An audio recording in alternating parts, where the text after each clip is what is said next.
Hey everyone, welcome to the Pregnancy After 40 podcast. I am your host, Michelle Johnson, and we are going live again.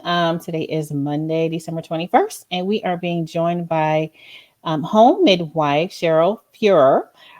She has been a midwife for some years, so she's going to give you some really good information about what she does, why she does it, her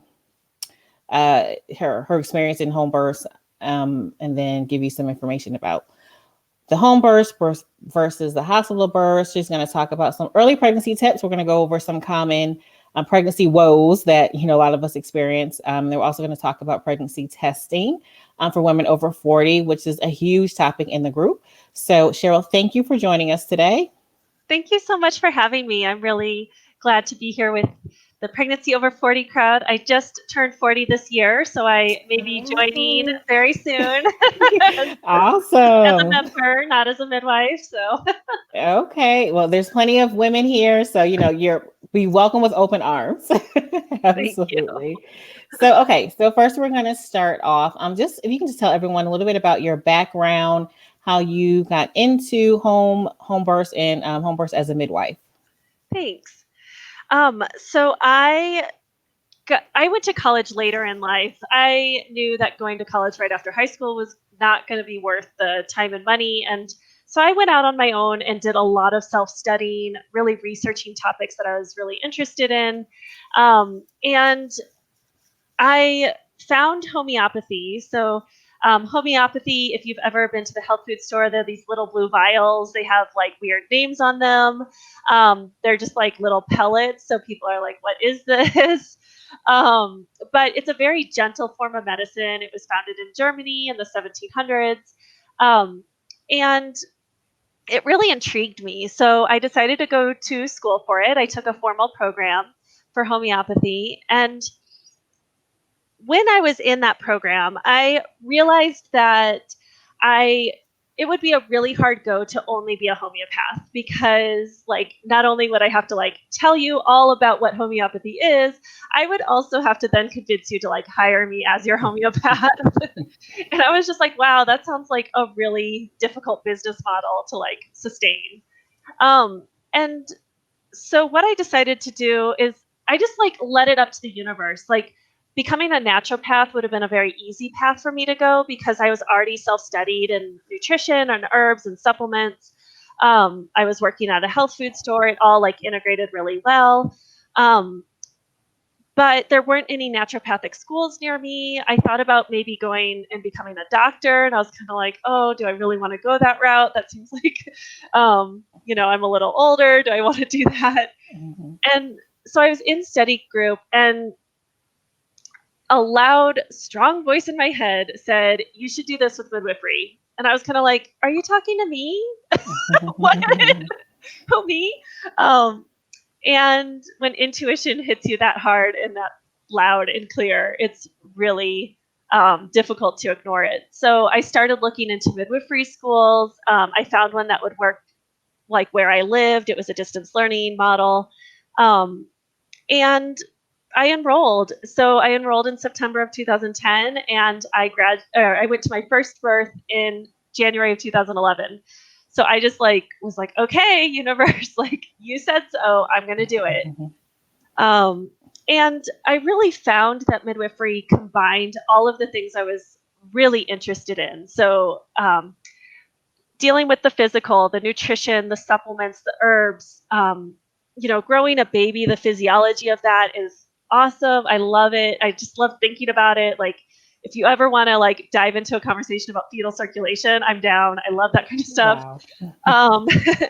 But it also included like psychological health and social wellness and just this holistic lifestyle that I was already very attracted to in becoming a homeopath.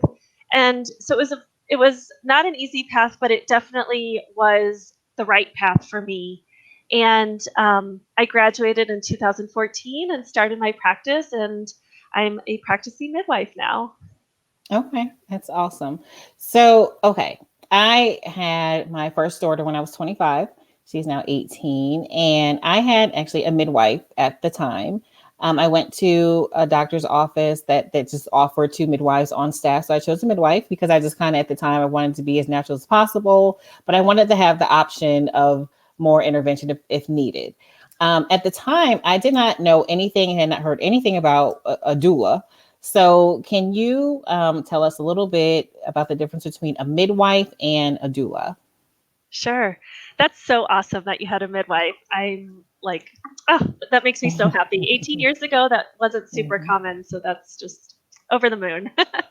um, so, a midwife is a healthcare provider. We can file birth certificates. We can transport to the hospital. Um, some midwives can transport and stay in the same care. The type of midwife that I am, when I transfer to the hospital, they become the care providers, and I actually kind of become into the doula role at the hospital. But essentially, I'm a care provider. I'm regulated by the state, so I have certain rules and laws that I have to follow. Every single state has different rules and laws, so like again, another hour-long conversation. But for the most part, just know that we are care providers, and we are there monitoring your health and safety, and we can do that through um, through the means of providing like blood pressure and temperature checks and um, body exams, things like that. A doula is really there for emotional and social support.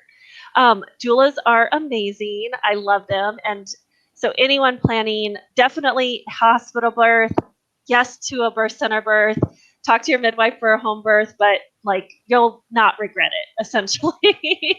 Hiring a doula is like hiring somebody who has traveled the path of birth many times and is there to not only take your hand but yours, and if you have a partner, they're there to help take you through this journey without you know kind of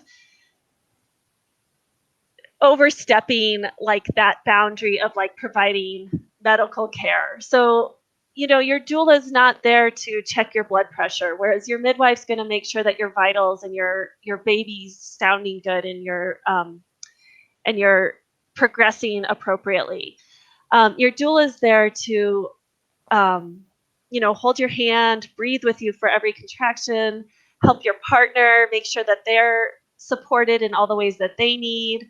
Um, I know that it might sound trite, but like refilling water and things like that, but those things like add up. Like I am not discounting that role at all because when Right. you are thirsty and contracting and nobody's refilling your water, it's like torture. So Yeah. so having a doula is a really great addition to your birth team. Okay. Okay, so when I had my daughter, I went to the hospital, but now I see so many women in the group who are saying that they've done a home birth or they're looking into home birth. So that's one of the reasons why I wanted to have you on, was because it's such a big thing and it's really trending, especially like during COVID. People not even wanting to go to the hospitals and the limitations with the partners coming. So home births is huge. But can you tell us why you chose to do home births as a midwife versus a midwife in the hospitals?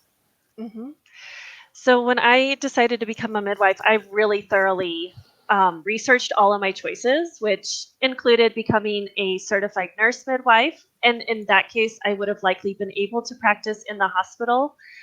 Certified nurse midwives also can practice in birth centers, and they can do home birth. Again, they have different regulations and restrictions. Or I could become a certified professional midwife. And it's a little different designation. It can also be called a direct entry midwife. But essentially, that type of midwife can either only do home birth or do home birth and birth center births. And, part of the reason that I personally chose to become a CPM, a certified professional midwife, was because of the hierarchy in the hospital settings. I am a very independent person, Mhm. and I wanted the autonomy of being an autonomous healthcare provider rather than being, kind of under the hands of, I mean, they have so many restrictions, and I just feel for them. But the doctors have their say in things, the hospital administration have their say in things, the stakeholders, the financial people, like everyone has this whole stake in how you perform in the hospital. And that just didn't feel like the right route for me. Of course, that's a very personal choice, and I would never say nay to anyone who chose one or the other. But that's why I chose home birth, was because I really love the autonomy. I love being a healthcare provider that can provide the care, of course, under my rules and restrictions or regulations, but still, it is still my own practice. It's my own care. So that's why I chose home birth personally. Okay. So I'm going to go ahead and ask or answer or present one of these questions. So we have a listener who is asking, are there midwives that specialize in high risk pregnancies? So I was in our group, the women are over 40. And so we're kind of like automatically, for a lot of people, considered high risk. So you can have high risk just based on age and no other issues, but you can be high risk because of other issues. So do you specialize or can you work with women who are considered high risk? That's a great question. So for women who have pre-existing health conditions and become pregnant, they really do need they really need collaborative care. In many countries, midwives are the ones that every woman sees, and if they have additional obstetrical challenges, then they will see an obstetrician on occasion, but they will still have their midwife. But the obstetrician and the midwife work collaboratively to provide the best care possible for that woman or that pregnant person. Now, in the United States, we kind of have a different way of looking at things. And so, we have obstetricians that run the show, and their specialty is high risk pregnancies. Their specialties are, really dealing with those complex pre-existing conditions that arise during pregnancy, surgery, if that's what's needed. And the problem is that it hasn't led to better health outcomes. And we have the statistics that prove that from, comparing to other countries and what have you. And so if you are, pregnant and you have pre-existing health conditions, then I would highly suggest finding a hospital-based midwife, because that's where you'll probably find that type of midwife care that you're looking for. And look for a practice that you can work collaboratively with an obstetrician, but you're still getting that midwifery care. I mean, there's just something so special about the way that the midwives model of care that we serve women. And that's the thing about, as a home birth midwife, that I don't get as much love on, is that if my client develops, I already have to take women without pre-existing health conditions. And if my client develops health conditions during the pregnancy, then I have to release them into the care of either a nurse-based midwifery care or into an obstetrical care, which is, I know they're going to get the best care possible, but I would love to stay with them throughout their journey so that that continuity can continue, if that makes sense. It does. So I'm not sure. So does the fact that, okay, again, let's say you have a perfectly fit 40-year-old or 42-year-old woman with no pre-existing conditions and is otherwise healthy, is that someone that you can treat and still have a home birth with? Yeah, definitely. Okay. Yeah. Okay, well that was easy. Easy. Right? Because we're just told like, oh my gosh, you're high risk, you're old, and so we're not old ladies, but but we're considered high risk. So I just wanted to know, if everything else was good, if we're good candidates for a home birth with a midwife. Okay, that's great. It might be a good segue into talking about testing, because the risk actually comes with the fertility and then the genetics of the baby. So there's that piece, and then also because I'm going to put myself in this category, because we're older, we have more life experience. And with that life experience, we have more cumulative stress, maybe more cumulative sugar patterns, things like that, Mhm. that might result in something in pregnancy that could come up. But women without pre-existing health conditions absolutely can start out in a midwifery type of practice. And then they, just like any pregnancy, we're always monitoring for these things, but it's another consideration if you're planning a birth in general.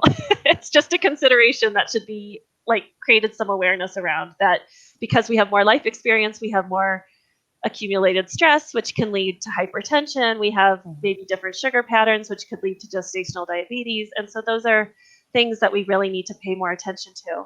And then the genetic screening at the beginning of the pregnancy. Yeah. Okay. So yeah, so let's kind of talk about that because that's also huge in the group. Or it's the genetic testing. You know, we hear the NIPT testing, and then just different things. So a lot of women choose to do it. Some choose not to. Can you just give us just some information on the most common tests that are performed on women, especially over 40, and just give it additional information on that? Mhm. So all pregnant women and people get what's called an OB scan. So that tests for some rare uh, sorry, the words are escaping me, but an OB panel tests for several different sexually transmitted diseases and infections that can be treated and things like that. So there's always that happens. Every provider should offer testing around HIV and syphilis and things like that. Um, but the genetic screen is one that any pregnant person can get, and it is recommended for women over 35. And the reason for that is because there's a slight higher risk. The risk becomes percentagely higher past 42. Like 42 is like a little bit higher, and then 43 becomes double, and 44 becomes double. Um, and that also means that you could have a baby without any of those genetic risks. So what they're scanning for is for trisomy. So they're either looking for trisomy 21, which we've heard of as Down syndrome, or you've heard it as trisomy 21, trisomy 18, or trisomy 13. Um, and these three different trisomies, usually a baby who has the genetic mutation of a trisomy 13, they often wind up miscarrying early in pregnancy. It's not a common pregnancy to go to term. Um, Pregnancies with trisomy 18 can go to term. And then trisomy 21 can go to term. These people can lead a full life, etc. Um, and what that test is that it's a blood test. So it's pretty non-invasive in the way that things go. It's a very personal choice, and so I definitely like to have like a thorough conversation with my clients around whether they want to do a trisomy testing. The NPTI, wait, that one is like a brand, so there's like several different brands that can be done, but whichever one, if you choose to do it, whichever one you choose will be fine. Um, they can miss things, and so that is also a consideration. Um, they can have false positives, so they could show that your baby has a genetic mutation when they actually don't. Um, they can, um,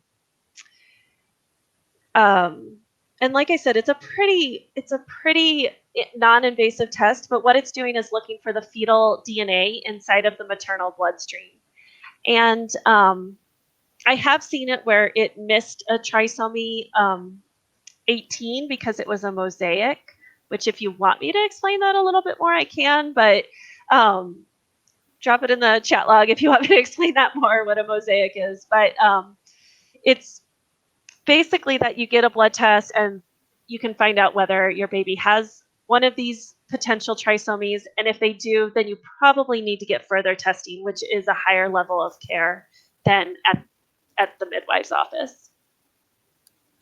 Okay. Yeah. So if you can just, yeah, go ahead and explain just a little bit more about the mosaic. Yeah. So the trisomy, so we have an X and a Y chromosome. Well, we don't. Anyway, there are chromosomes, X and Y. And the X chromosome is the female chromosome. So if there's two X chromosomes, one of the chromosomes can be have the third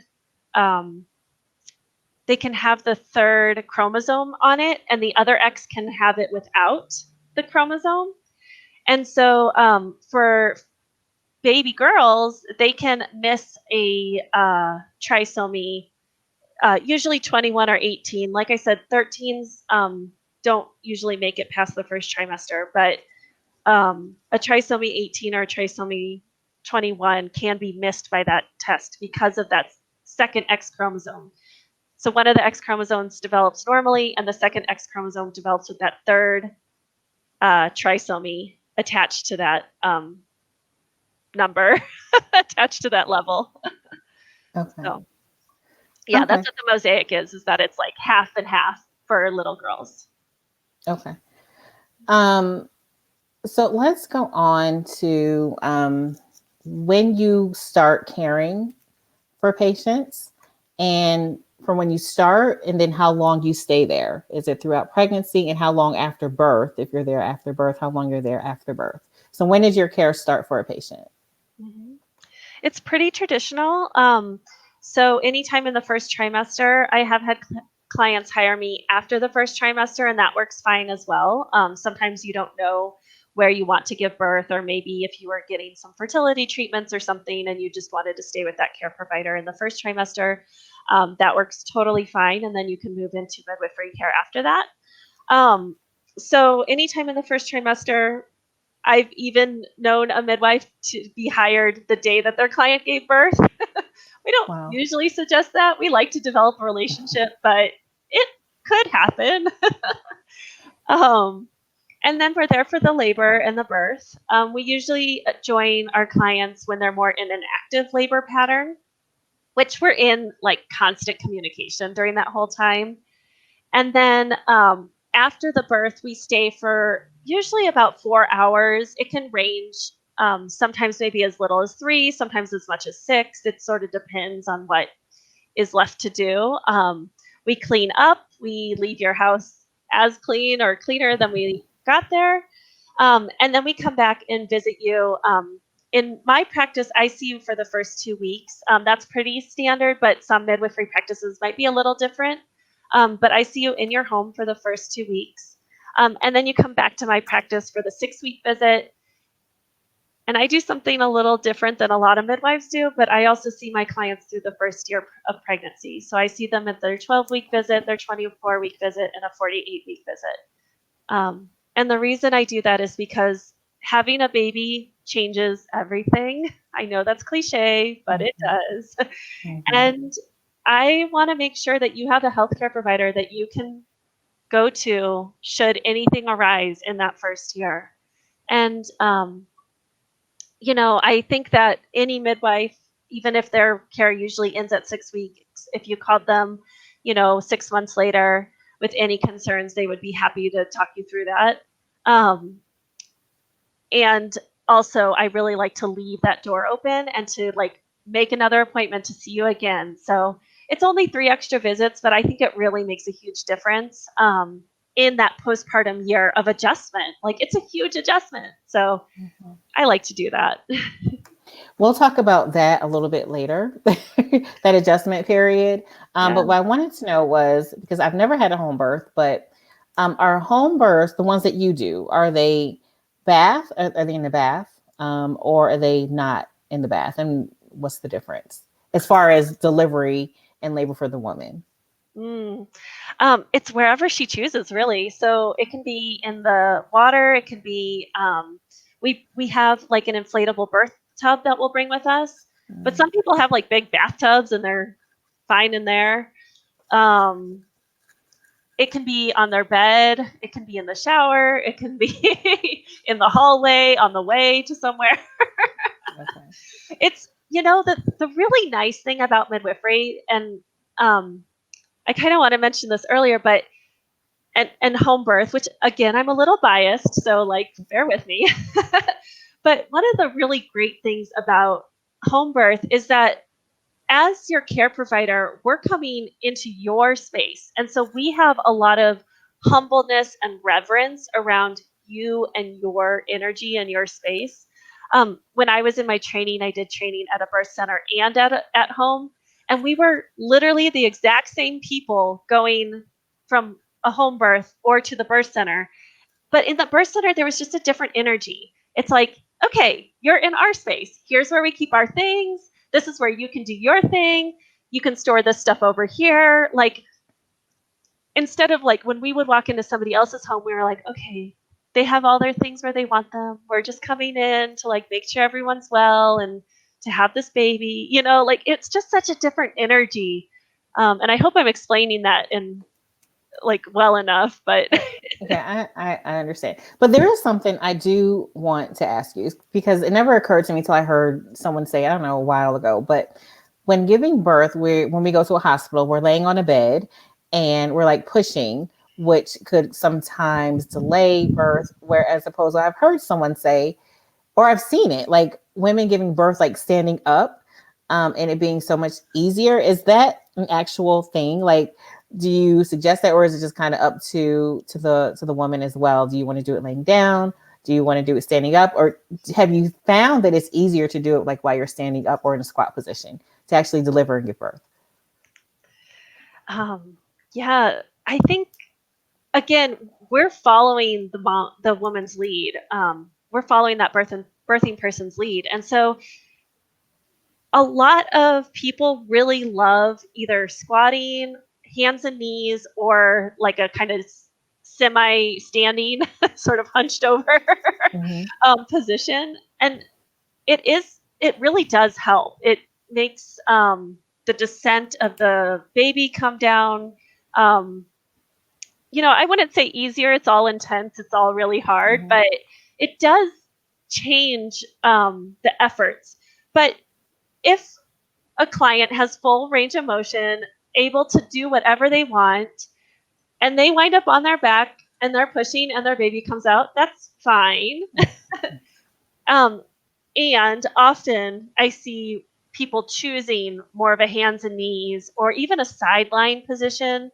I've seen that sometimes, and I just think that it's more for their comfort. Like, I don't know. It's who wants to be on their back during labor or during pregnancy? It's just not that comfortable.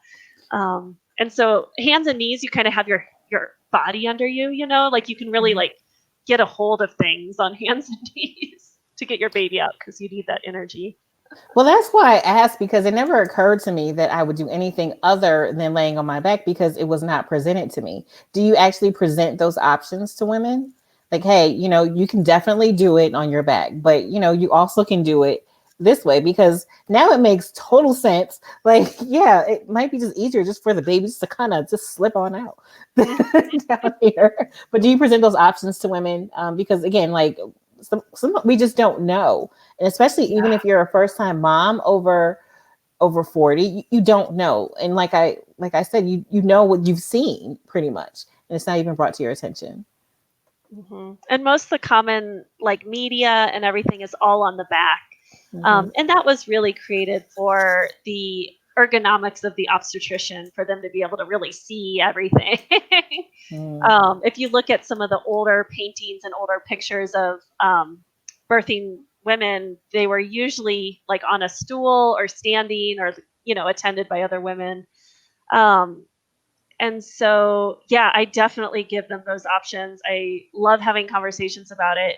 And also, like, not setting any expectations because I think that sometimes people get this idea in their head that birthing on their back is bad or wrong. Like when they hear about all these other options, they're like, I have to let gravity work for me. I have to do this. But like sometimes our pelvises are shaped so that like the back is the best option. And Mm-hmm. we don't usually know that until we've tried all the options. But like sometimes it is, and that's okay. Um, but I like to give everyone options on how they decide to give birth and not put so many expectations around like what position they're going to be in or how they're going to do it. Just making sure that they can do it and that they have enough support to do it. Okay. So another question is, again, just kind of me being 40, I have had two children over 40. Again, without anyone seeing anything, I was automatically referred to a maternal fetal specialist. But with that and being under a specialist care, we get a lot of ultrasounds. Is that something that you do as a midwife or you can provide as well as a midwife? I do. I work, so every midwife has a different setup. I work with somebody who can come to my office and provide them. And so in midwifery, we're high touch and not necessarily low tech, but we are high touch. And, of course, the standard 20-week full anatomy scan of the baby is highly suggested for all pregnant people. But we're also putting our hands on your pregnant belly every single visit. And so if your baby isn't growing at a rate that we would be expecting, we're going to be having a conversation about that. We might decide to get more follow-up testing. But again, we're measuring, we're putting our hands on the baby, on your belly every single visit. And so we're really monitoring it without needing to like do a scan every time, like, and I'm not saying we're like 100% perfect, but neither are the scans. And so just kind of like honoring that, like that kind of high touch care where we're really monitoring. And it also brings the point of that continuity. So like as a midwife, I see that my client every time, every visit throughout their whole pregnancy, whereas in like a practice, I know some obstetrician practices up to like 15 different obstetricians. Like you might only see those persons one time, maybe. Like, would you remember that person you saw, at week 8, and now they're attending your birth, and you're like, I don't know who this guy is. Like, right. Right. Okay. So I think one thing, something a lot of women would want to know is if a problem or an emergency arises during labor and delivery, what is the protocol and, what do you do in order to get the best and most efficient treatment for that woman? Most emergencies are like slow arising, and so we have warning signs ahead of time. And so first of all, we always have an emergency transport plan. So whether you're birthing at home or at the birth center, we have a plan in place. Usually I develop it with my clients, discussing different factors of what's the closest hospital, what's the hospital with like matches your insurance, what's the hospital that, maybe has more friendly practices towards home birth transfers. And so your midwife is going to be able to have that conversation with you. And so we always have a plan in place because birth is as safe as life gets. It's mostly safe, and sometimes it's not. But for emergencies, what usually happens is that there's like warning signs ahead of time. And so as the midwife, it's my responsibility to be picking up on those warning signs and recognizing that like this is something that this is outside of the range of normal. Let's see if we can fix it. Oh, we can't. Let's move on to a different plan. Some true emergencies are very, very rare. And as a midwife, I say I went to school for 4 years, not for the babies that fall out. I really went to school because the babies that need that support and the birthing women that need that extra those extra tools, that I have them available and ready to go. And so we are trained to either resolve or stabilize a situation until we can move to a higher level of care. So, if we're having, we don't often miss breech births, but like, let's say we're having a breech birth. Maybe we're seeing warning signs of that during the labor, and so we need to make a transport plan. Although some midwives are trained in breech birth, so that's a whole different conversation. But like here in where I live, like that would be a transport. But if the baby is coming out so quickly that, getting in a car or getting in an ambulance really isn't a reasonable choice because the baby's just coming, we're right there to be able to like help the baby in any way that they need, to make sure that the mother and the birthing person like is supported in what they need. Um, and so we have to keep up lots of skills that we don't often use, like a breech birth, and that's something that we do pay attention to as a midwife. Okay. Okay. Now let's get some of your early pregnancy, or some of these things occur throughout the whole pregnancy. Um, but for a woman who is having a morning sickness, what are some of the things that you suggest to kind of minimize that, or get rid of the morning sickness, which can be all day sickness for some women? But what do you advise? It can be all day. Oh, um, morning sickness is an adjustment to the hormones that are happening during pregnancy. Um, there are tips and things we can do to pad around it. They may not resolve it, and so I'll give you those paddings. And then also like recognizing that well, we'll start here. Sorry. um, so the padding around it, eating small meals frequently throughout the day. So like, you know, if morning time's the hardest time, did you wake up in the middle of the night? Like looking before that, what happened before that? If you woke up in the middle of the night, even though you might not have registered yourself as hungry, you probably actually needed to eat something. So keeping some snacks by the bed, and I usually suggest nuts and dried fruit as some snacks to eat, and some water, of course. Um, Saltines can be fine. So thinking about what happened before that can help reduce the amount of morning sickness that can happen if it's happening in the morning. If it's in the afternoon, again, look at your patterns before that. Are you, eating a light breakfast and then waiting until 3 p.m. to eat again? Like that's a really long time to go without feeding your body, which is building a whole human right now. So kind of looking at those patterns and making sure to eat small snacks throughout the day. Staying hydrated is a huge one. Um, Plain water is great. Adding lemon to the water can be really helpful, or cucumbers or strawberries. So adding some fruit or vegetable to make the water a little flavored can be nice. Sparkling water can work sometimes, but it can also agitate. So just like you have to figure that one out. Um, and then you can also get like another healthcare provider involved, homeopathy is really wonderful for morning sickness because our methods are very gentle, but they can be very effective when we get the right remedy. And so um, looking for like a homeopath, or there are lots of like herbal remedies that are safe during pregnancy that can be used as well. um, and then also, like, one of my biggest tips is to give yourself grace.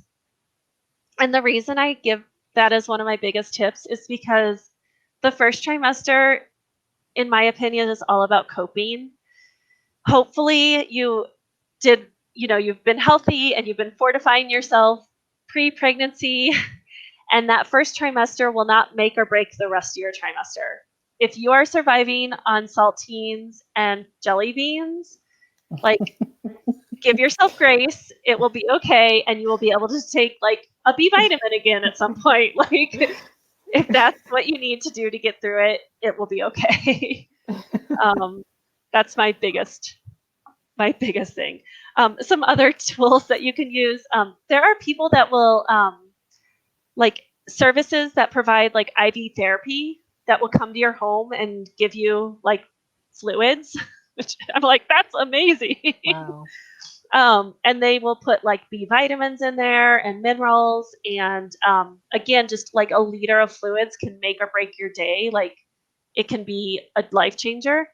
Um, and if you have a prescription for a anti-nausea medicine, sometimes they can even add that to the fluids as well.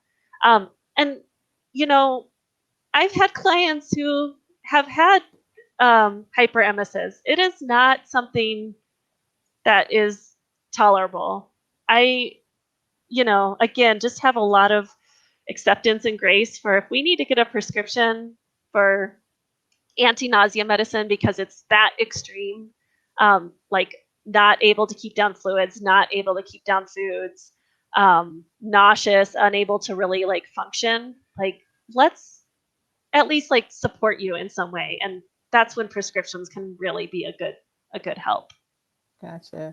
Yeah, I had never even thought about, the fact of waking up in the middle of the night that could affect your morning sickness. I see someone commented that she did that this morning. She woke up at 5, she ate something, and she felt much better at 8 when she got up. So I'd never heard that. So that's good to actually know. So another common thing during pregnancy is gestational diabetes. Like that's a whole topic for me because it seems like no one ever passes the 1 hour glucose test anymore. And so like most women have to go automatically to the 3 hour test. Some women have it, some women don't. But for the women that have been actually diagnosed with gestational diabetes, what are some of the things that you tell them in order to kind of control the diabetes, their gestational diabetes? Yeah, prevention is key here. So again, really, and as a home birth midwife, that is my primary tool is prevention. As much as we can prevent, let's do that. Some things we can't prevent, and okay, we'll make a plan for that. But gestational diabetes, it's usually tested for around 28 weeks, but that doesn't mean you can't, think about the foods that you're consuming prior to that. I know I just said in the first trimester, if you have to cope, then cope, but that will be over. And so, like, no more excuses. Mm-hmm. So, like, simple carbs, those, white flours, white sugars, um, those should be very, very minimal, maybe once a week. If you have like your favorite bagel shop that you go to once a week, okay, that's your treat for the week. But otherwise, find ways to reduce those out of your diet. And then, straight sugars. So ice cream, uh, jelly beans. I don't know why I'm thinking about jelly beans today. Chocolates, things like that, candies. And I know that if you have toddlers, that can be a hard one because they seem to live on candy. So,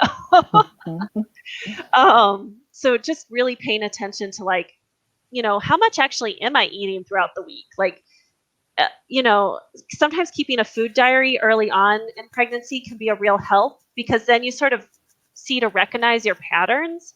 And being able to change them. So if you're like, oh my gosh, every day I'm eating cereal because that's what I'm feeding the kids, or that's what's easy in my house. I grew up on it. I love my Captain Crunch or whatever. Then like you start to recognize that and be like, maybe instead I should eat, an apple with some peanut butter, or I should, try to switch that up in some way, maybe some whole oats or something like that, where it's not as simple, those simple carbs, those simple sugars. And so trying to prevent it in that way. And then also exercise. I cannot stress how much exercise is a huge, huge preventative. 30 minutes a day is ideal. But if you can get even 10 minutes 3 times a week and hopefully build up to that 30 minutes a day, that is way better than, than anything really. So 30 minutes a day of vigorous walking is ideal. But sometimes we have to start small. I mean, I'm not going to lie, it's been a tough year. Mm-hmm. The end of 2020, I had way more stress than any other time in the world. And this is a time when I should have been using exercise as a resource and an outlet, but it didn't happen as much as I would have liked it. And so, like, I'm reworking up to a more routine lifestyle where it's just part of my day. It's not even that I have to think about it. It's like, okay, I get up, I take a walk. Okay, I had lunch, I go take a walk. I had dinner, I go take a walk. Like that's, could be 3 10-minute walks, and that's plenty. Mm-hmm. And so just kind of those are the preventative pieces of gestational diabetes. I also recognize that one of the tools I give my clients is that they can they can get a glucometer. I mean, they're usually pretty inexpensive at the health food stores or Walgreens. Um, and so, not health food stores, but like Walgreens, Walmart, places, pharmacies, things like that. Um, and you can test your own blood sugars. So you can test it in the morning before you eat anything, and then 2 hours after you have a meal. And there are like numbers online as to what they should be under. But essentially, again, it's a really great way to kind of pay attention to what you're already eating and how it's affecting your body, because then you can make changes. And when you actually get to the glucose screen, and you drink that 50 grams of sugar water, then, you know, your body hasn't been on overload processing it. Your body will just say, great, all these sugars, I'm going to put them in all the cells and be done with that. Please don't keep doing that. But like, I can tolerate it this one time, you know? So, yeah, I don't even want to talk about that sugary drink because I'm like, every time I went in, I'm kind of like, I would never consume this much sugar at one time. Of course, I'm going to fail. But we have a question that's saying that I was a diabetic prior to pregnancy. Will those same methods work to avoid having to transition to insulin? She takes the pill, not insulin at this time. It's definitely worth adding to your lifestyle. Absolutely. Because it sounds like potentially there was, because there's 3 different types of diabetes. Type 1, which is insulin dependent, the pancreas doesn't work. Type 2, the cells aren't receptive to sugar, which you can change with diet and lifestyle. And then type 3, which is gestational, which is more like type 2, where the cells aren't quite reacting to sugar properly. And so, absolutely. I mean, reducing your simple carbs, which include those white flours, white sugar, the sugars. You know, we all know. I'm like looking at my kitchen, like I know where my sugar is. But switching them, so like, you know, switch it out for fruit, bananas, apples, oranges. And yes, you still have to be careful with those. We can get carried away with them, and we make fruit salads and all those kind of good things. But, you know, just recognizing that when you eat the fiber with the fruit, like if you have an apple, keep the skin on. That will help slow down the digestion of the sugar. And if you're replacing a cup of ice cream with that apple, like your whole body is going to be so much happier for that. Yeah. Okay.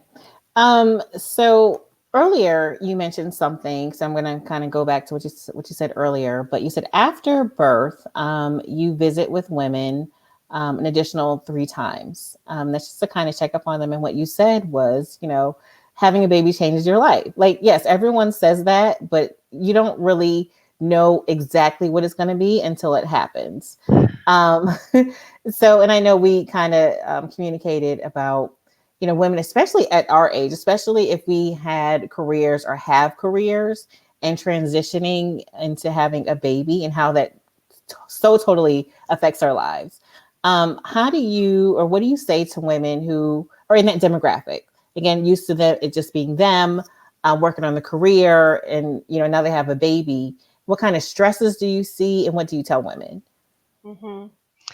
It's like you're going back to school. So it's almost like forget everything you thought you knew, and you know you have to study and like refocus on a whole new different aspect of your life. Babies change so much throughout that first year. Everything is maturing. Their sleep cycles mature, their bodies mature, their hearing, their eyesight, their vocals.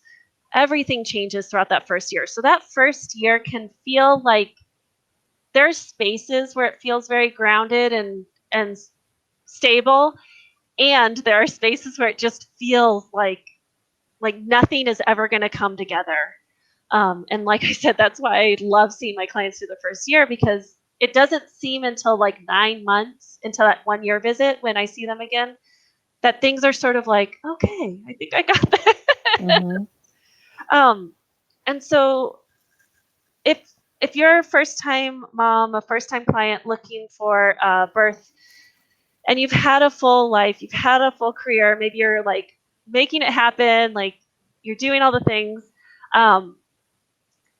the mindset that I try to give my clients is to like act like actually I'm going to school. Like I don't know anything about this. Like going in with that brand new, fresh mindset of saying, I don't know anything about this. I'm going to totally, you know, study, but like you don't have to like read a book, like study, like pay attention to your body during pregnancy, your baby, like pay attention to your baby, like what's their life like okay, they're awake during these hours, they're asleep during these hours. Like it's not that you have to totally like give up your career or give up anything, but it's as if you're going back to school, and that's the only way I could describe that mindset of just being like a beginner's mind of how to look at this new experience of having this baby.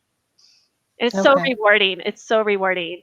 But balancing that up until, that 6 to 9 month period can be really stressful, because I also think that women our age, who have been very successful in their lives, also put a lot of stress on ourselves, where, we put a lot of expectations on ourselves that like, I can do this and the career and the baby and the things. And it's like, yes, and there's some adjusting that needs to happen. And so in some ways you have to like, again, beginner's mindset with the baby and like with this whole thing.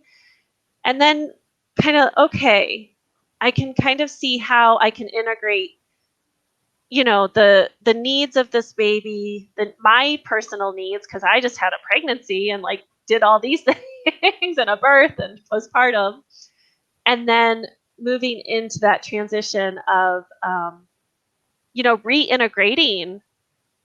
I see it a lot where like it's just a lot because they're still trying to keep up the same pace of career that they had before, and it just needs some changing and shifting.